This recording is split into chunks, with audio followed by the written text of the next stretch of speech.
Okay, I moved on to the next step. So what happened was I ended up taking and putting all the brackets on. So now I've got everything encapsulated and on top of the car rather, actually. So that's one of the advantages of having a rotisserie, is I actually flip this thing upside down, so that way I could actually have gravity working in my favor, instead of having, you know, it sideways like it was, and then the weight of the rack and pinion would all fall down to the passenger side. But okay, so what I've done is flip the car over, have the weight now working in my favor, causing the rack and pinion to remain where I want it to, and it falls towards the car itself. And so basically here's what we have. I got the eccentric eliminators in place, and I've got the eccentric brackets bolted up and whatnot. They have a little bit of an adjustability here. You might be able to see it up and down.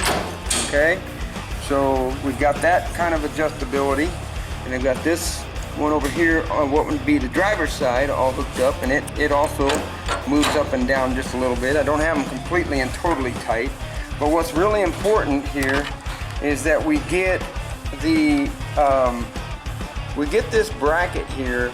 As I told you before, the eccentric, as you can see, is as far outboard as we can go. And so in order to locate this plate right here, because we're going to weld this in place, we're also going to weld this one over here in place. So in order to locate these two, because there won't be any side-to-side adjustment anymore once we weld these things in place, we need to be able to get to where these eccentric brackets to the rack and pinion are actually over as far as possible. And in this case, I mean, this is upside down here, but in my case it's over to the right at this moment. And if I actually take this eccentric right here, this bolt that bolts onto the lower A-arm, and I want to move it completely inboard, I need to be able to give myself a little bit of space for this thing to be able to slide over when we actually change that. So that's basically what I'm doing right now. I'm giving myself some actual room here to move my eccentric mounting brackets for the rack and pinion, the ability to move. Same thing over here on what would be the passenger side. You can see that this is fully in the outboard position. If we were to go to the inboard position, we need to be able to move this over. And as you can see under here, there is a line right there, an actual hard line, that this thing right here, this eccentric bracket, will actually be able to slide over and not hit that. So that's very important. Now, this particular mounting bracket right here is actually adjustable. You slide it around and move it wherever you want, but I need to be able to give myself clearance from my line right here so I don't actually have vibration and it doesn't rub through the steel line right there. So that's basically where I've set this thing, is to where I have at least looks to be about a 1/4 inch of clearance in between the actual bracket and the steel line, so we don't rub a hole. And then over here, this bracket, like as I said before, is actually solid. So there's no adjustment to this one whatsoever other than what I'm doing right now. So now is the time to get this thing, you know, perfect, where everything will move and not interfere with any operation, not rub against pipes, rubber, any of that nature. And then we're going to actually weld this plate down. But I had to mark it. As you can see it, you can see a little bit here of the blind nut right there. I can't push it back because that blind nut is actually hitting that shock tower type bracket right here. So I've got to actually cut a notch to be able to stick that and push that over that way, and then we'll be able to weld that in there.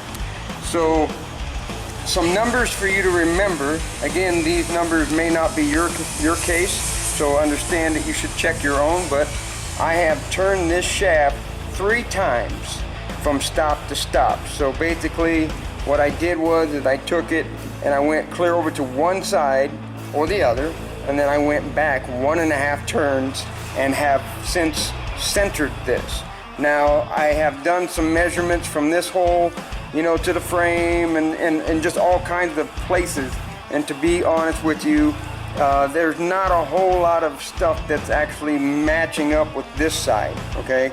I do believe that we're going to have one side over here or over here. I don't know which side it's going to be. It's going to have to be longer or shorter than the other to make up for it. But when you look at it sitting over my oil pan, it looked perfectly centered. Now, again, I don't know if Total Control Products did this on purpose or not, but I want you to know this. Right now, this oil pan has like a dented, you know, form groove, stamped steel groove right there. And as you'll notice right here, the sticker is perfectly centered to that. Now, I don't know if that's actually the way it's supposed to do it, but it just turns out that it happens to be perfectly centered to this groove here that's stamped into the oil pan. So I'm thinking I'm really good, I'm really close. But more importantly though, I can move these right here clear out this way when I have it in the outboard position, and I can move it back this way when it's in the inboard position, and the same over here. I will not hit that when it's in the inboard, and it has obviously plenty of room over here. So when you're putting this all together, I will tell you that you need to use all the hardware. I tried to put these C-clamp brackets on without using the lock washers because I just figured I was going to do it really quick, and they will not allow these things to clamp down on the actual rack and hold it in place. So you have to use all the hardware in order to make this work. I am a little, I guess, disappointed in a way in that this, where the input is, the pinion here, I guess I always thought this was going to be a lot closer to the frame rail over here, but it's kind of just sitting out here in the middle. I don't know. And most everybody that has used them has said the headers fit no problem, but it would certainly be nice if this was actually clear over here like the original gearbox. We're going to find out if this is going to work or not, I guess, but I don't know. I guess I thought that was the whole idea of this right here being clear off to the one side, is so that you could get it really close to the frame rail and of course make it, you know, accessible for all headers, etc. But again, maybe I'm just, you know, maybe I just don't know yet, but just want you to know that I was a little surprised that this here is not further over against the frame. If I decide to move this over closer to the frame, unfortunately I'm going to lose my adjustment here. And as you can also see, I'm only going to be able to go about 1 inch anyway. So I choose instead to just put it about as close to center as I possibly can. You can see over here that this pipe here is actually hitting on top of the frame rail here. So that adjustment is going to come right here. Basically, I'm going to raise it up, you know, with those shims that they provide. And when you do that, you can see you'll get your clearance. So that's how I'm going to fix that part right there, is by actually putting those shims, and then that will help me make it to where I have the clearance I need, or I might even have to bend that, I don't know, but I think I'm going to try to do it with shims if at all possible. But you know, as far as the oil pan goes right here, it is below the oil pan. As of right now, it is anyway, barely, but it is below the oil pan. So the oil pan is going to get hit first before this thing does, which I don't know if that's a good thing or not, but nonetheless, if you're curious and wanting to know, that's, in my case, that's what's going to happen here. So now I'm going to be moving on to the next step, which is, I'm going to take this right over here, I'm going to grind that out so I can get that blind plate in there, and I'm going to make the hole over here to be able to put that blind nut through it.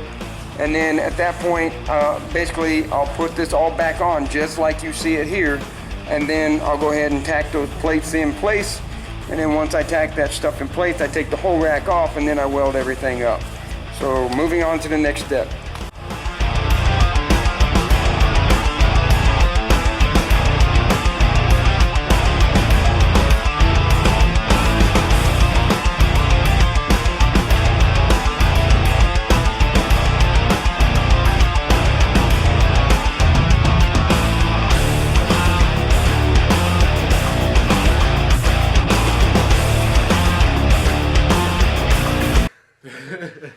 Yeah.